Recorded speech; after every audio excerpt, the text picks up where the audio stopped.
matter. Fucking floor it.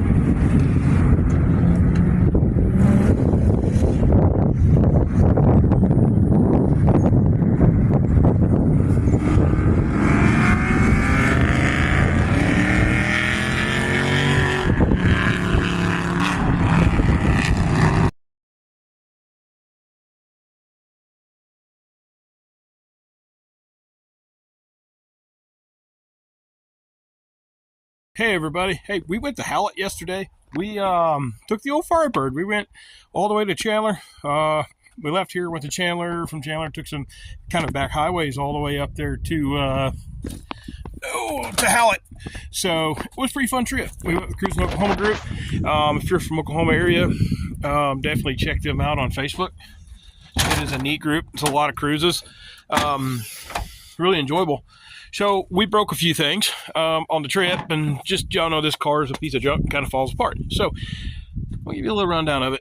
And again, we're not going to mess with anything tonight just because it's, you know, you can see behind me all the, you know, clouds and just kind of chilly. So got the old raggedy clothes out. So yep, that's High Lifter. Used to be all into the Mud National stuff and four-wheelers and side-by-sides, and that was a pretty damn cool deal too. But hey, you know, sometimes money gets in the way, and this is what it is. So let's do a little review. Obviously the LS held up great. They always do. You can't hurt them. The transmission keeps puking fluid out of there anytime you're like really on the throttle and really off the throttle. It pukes out. So we have to figure out the transmission issue. It's a 4L60. It's been beat to hell. I built it a long time ago, and it's wore out, I guess. It's time to replace it. I got a 4L80 in the shop. We'll get that one day in there. That broke. Bolt came out the bottom, flopping around. So yes, that's an old cap, but it fit it, so it'll work for now. So really that's about it. The door window fell down in the door, and along with the door, we got to get the hinges done. You know, you probably can't see it on video, but they're pretty fucked. So there's that. They said it drove good. The steering box is starting to mess up. So I really don't know if we're going to do much more with this car. I think we're just going to run the car. Just drive it the way it is. I don't know. I'm kind of thinking about, you know, building an S10 or something. Should have done that in the first place instead of digging this out of a backyard, but it is what it is. So that's where we're at. But anyway, it did good. We went a little over 300 miles, and this thing gets like 30 miles a gallon with that motor in it. So if anybody's interested, I mean, it needs work. It's not perfect, but if anybody's interested, you know, shoot me an offer on it. I'd sell it. I'm not going to go out of my way to, you know, do Facebook again, because that turned into a shit show. But if anybody's interested, they'll holler at me. But for right now, this is pretty much the car. But like I said, I'm not getting into a whole lot of fancy shit with it. I think I'm just going to run it. Again, it's not a bad looking car. It needs a taillight bulb or the socket fixed on this side, which is driver's side. I know it's backwards of the camera, but this is driver's side. So we get that fixed, and you know, a few little things here and there. Oh, damn weather. So anyway, let's go in here and I'll show you what all I got down on the Nissan. It's coming around, but I can't afford pistons, so the Nissan's going to be down for a while again, unfortunately. So I've got to get the motor fixed in this thing. That Cummins is acting up, and then I'll probably sell it. So if anybody's interested in a 2001 Dodge 3/4 ton with 250 on it, newer transmission's got about 40,000 miles on transmission. It's a Jasper transmission. I don't really know the whole specs of it, but it's a good transmission. Again, 2-wheel drive. Man, that truck's been a long way, but hey, it's time to get rid of it.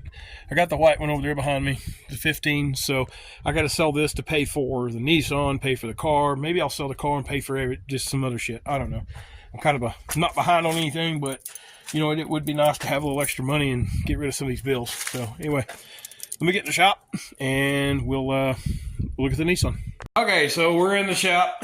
Basically, this is the same as the last video. I think I posted this up on the last video, but I had a buddy come by. He helped me put all this in. So if I did not post that video, or if I didn't get some of the stuff in there, then I will go back and add it. I think I deleted it. Some of the videos, my phone was getting full and I didn't mean to. But anyway, I'm going to turn the camera on. I'll show you some of the mess I got in here. But I'm just about done with the wiring other than the main circuit. But I'm going to wait until I get the motor in because I can't remember on the computer what the computer controls. I believe the fans, which is the fans are in the back and the fuel pump's going to be in the back. So I think I need to run those wires, but the passenger side's still a little mess. So you got to excuse the mess. It's only going to get vacuumed and painted and cleaned up a little bit. Maybe we'll put some dynamite or something in it. It's just a burnout truck, but it is filthy right now. I know that it smells like dead rats. Probably a dead rat under the seat. It's pretty rough in here. But, you know, again, this is the panel we made a while back.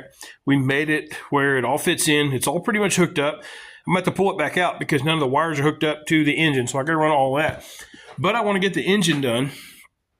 I want to get the engine in it and all that before I finish all the wiring out.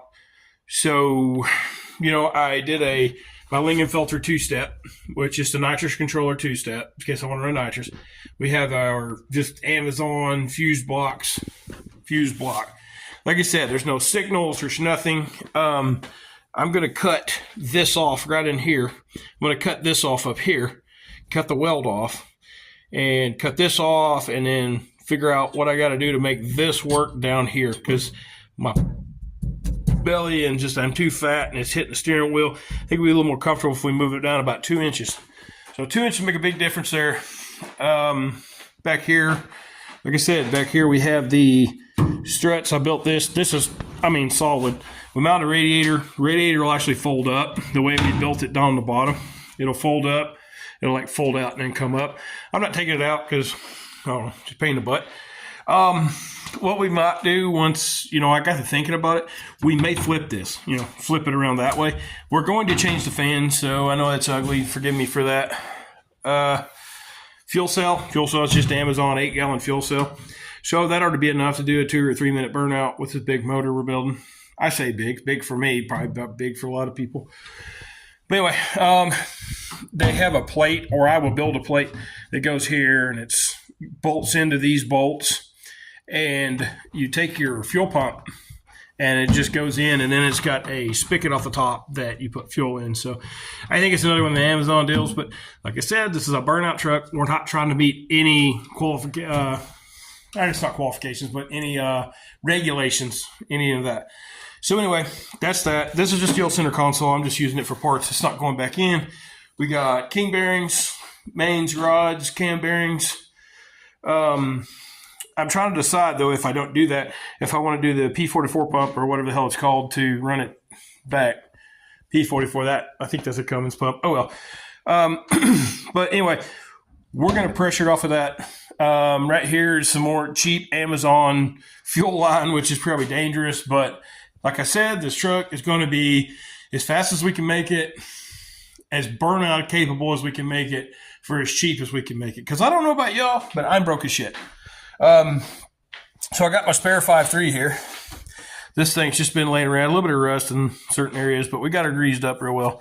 So as long as the cylinders don't rust up, we'll be all right. This is a 5.3 that's done been decked a little bit. This is my 6.0. This is the one I've had all the work done to.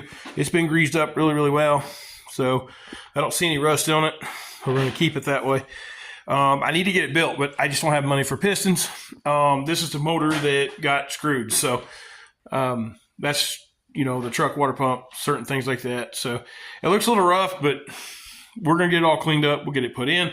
These are all boxes of parts that came off the 6.0, so we'll be sorting through that. One thing I got to work on here is I'm taking the van wiring harness from the motor, and I'm actually going to pin it myself and see if I can do it. Now, I know there's harnesses all over the internet. Let me turn my light off. I know there's harnesses all over the internet you can do. So we may just do that. But I want to try it. I've never done it. I always wanted to do it. But we're going to run that with a Turbo 400. The Turbo 400 is over here behind the welder. It's just kind of stuffed in a hole. But it needs a rebuild. It ain't been ran since, oh shit, I would say probably, 15. Well, I got that in 16. Yeah, probably somewhere out in there. So you know it's just set, so it's probably gummed up. So anyway, it'll go behind that motor, and I'm gonna put like a 4,000 stall in it where I can keep the RPMs just absolutely freaking screaming.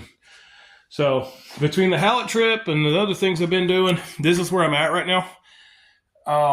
Sorry I don't film more about actually what I'm doing and how I'm doing all my wiring circuits and all that, but you know, you get busy and you forget, or you get company over and you just get to thinking. So anyway, I'm out of data.